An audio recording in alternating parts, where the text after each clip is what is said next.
السلام علیکم، یہ میرا نیو چینل ہے تو یہاں پہ میں آپ لوگوں کے ساتھ قرآن مجید وتھ ترجمہ اور تفسیر کے ساتھ شیئر کروں گی۔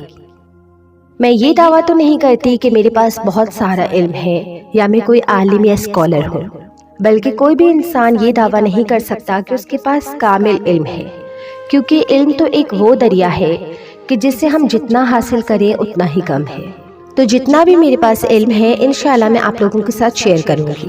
تو میری نیت صاف ہے اور میری سب سے پہلے یہ دعا ہے کہ اللہ تعالی ہمیں صحیح معنوں میں قرآن پاک پڑھنے، سمجھنے اور سب سے بڑھ کر عمل کرنے کی توفیق عطا فرمائے، کیونکہ عمل کے بغیر کوئی بھی کام بے فائدہ ہے۔ تو سب سے پہلے ہماری یہ دعا ہے کہ اللہ تعالی ہم سب کو جو بھی ہم سیکھیں سمجھیں اس پہ عمل کرنے کی بھی توفیق عطا فرمائے۔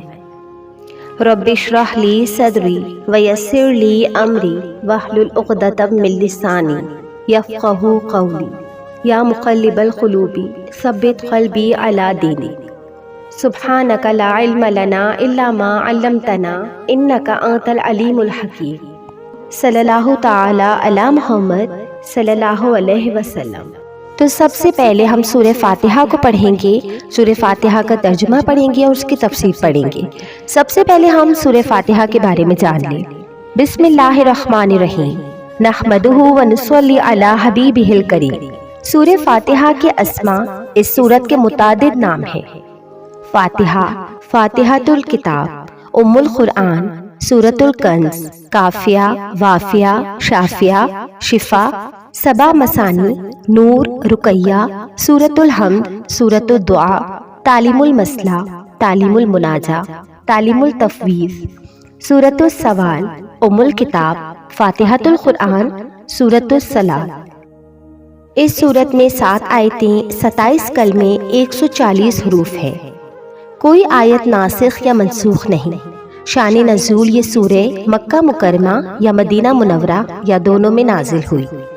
سورہ فاتحہ نہ صرف قرآن کریم کی موجودہ ترتیب میں سب سے پہلی سورت ہے، بلکہ یہ پہلی وہ سورت ہے جو مکمل طور پہ نازل ہوئی۔ اس سے پہلے کوئی سورت پوری نہیں نازل ہوئی تھی، بلکہ بعض سورتوں کی کچھ آیتیں آئی تھی۔ اس سورت کو قرآن کریم کے شروع میں رکھنے کا منشا بظاہر یہ ہے کہ جو شخص قرآن کریم سے ہدایت حاصل کرنا چاہتا ہو اسے سب سے پہلے اپنے خالق و مالک کی صفات کا اعتراف کرتے ہوئے اس کا شکر ادا کرنا چاہیے اور ایک حق کے طلبگار کی طرح اسی سے ہدایت مانگنی چاہیے۔ چنانچہ اس میں بندوں کو وہ دعا سکھائی گئی ہے جو ایک طالب حق کو اللہ سے مانگنی چاہیے، یعنی سیدھے راستے کی دعا۔ اس طرح اس صورت میں صراط مستقیم یا سیدھے راستے کی جو دعا مانگی گئی ہے، پورا قرآن اس کی تشریح ہے کہ وہ سیدھا راستہ کیا ہے۔ سورہ فاتحہ پورے قرآن کا خلاصہ ہے۔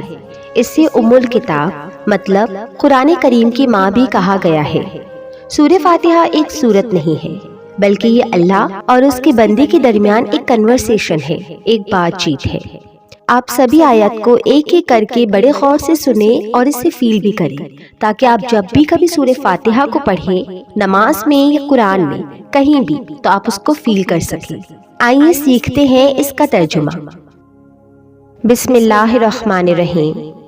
شروع اللہ کے نام سے جو سب پر مہربان ہے، بہت مہربان ہے۔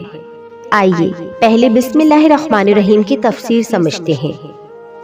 عربی کے قاعدے سے رحمان کے معنی ہیں وہ ذات جس کی رحمت بہت وسیع ہو، یعنی اس رحمت کا فائدہ سب کو پہنچتا ہو، اور رحیم کے معنی ہیں وہ ذات جس کی رحمت بہت زیادہ ہو، یعنی جس پر ہو مکمل طور پر ہو۔ اللہ تعالیٰ کی رحمت دنیا میں سب کو پہنچتی ہے، جس سے مومن کافر سب فیضیاب ہو کر رزق پاتے ہیں اور دنیا کی نعمتوں سے فائدہ اٹھاتے ہیں۔ اور آخرت میں اگرچہ کافروں پر رحمت نہیں ہوگی، لیکن جس کسی پر ہوگی یعنی مومنوں پر وہ مکمل ہوگی کہ نعمتوں کے ساتھ کسی تکلیف کا کوئی شائبہ نہیں ہوگا۔ رحمان اور رحیم کے معنی میں جو یہ فرق ہے، اس کو ظاہر کرنے کے لیے رحمان کا ترجمہ سب پر مہربان اور رحیم کا ترجمہ بہت مہربان کیا گیا ہے۔ الحمدللہ رب العالمین، الرحمن الرحیم، مالک یوم الدین۔ تمام تعریفیں اللہ کی ہیں جو تمام جہانوں کا پروردگار ہے، جو سب پر مہربان، بہت مہربان ہے۔ جو روز جزا کا مالک ہے۔ اب یہاں پہ اس کی تفسیر سمجھیں۔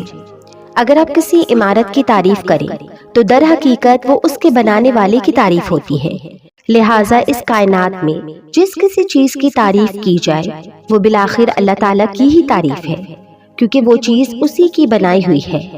یہاں تمام جہانوں کا پروردگار کہہ کر اسی طرف اشارہ کیا گیا ہے۔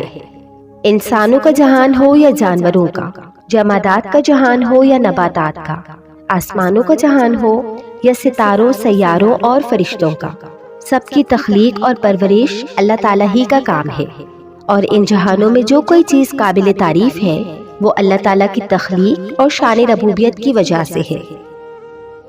ایاک نعبد و ایاک نستعین اہدنا الصراط المستقیم صراط الذین انعمت علیہم غیر المغضوب علیہم ولا الضالین۔ روز جزا کا مطلب ہے وہ دن جب تمام بندوں کو ان کے دنیا میں کیے ہوئے اعمال کا بدلہ دیا جائے گا۔ یوں تو روز جزا سے پہلے بھی کائنات کی تمام چیزوں کا مالک اللہ تعالیٰ ہے، لیکن یہاں خاص طور پر روز جزا کے مالک ہونے کا ذکر اس لیے کیا گیا ہے کہ دنیا میں اللہ تعالیٰ نے ہی انسانوں کو بہت سی چیزوں کا مالک بنایا ہوا ہے۔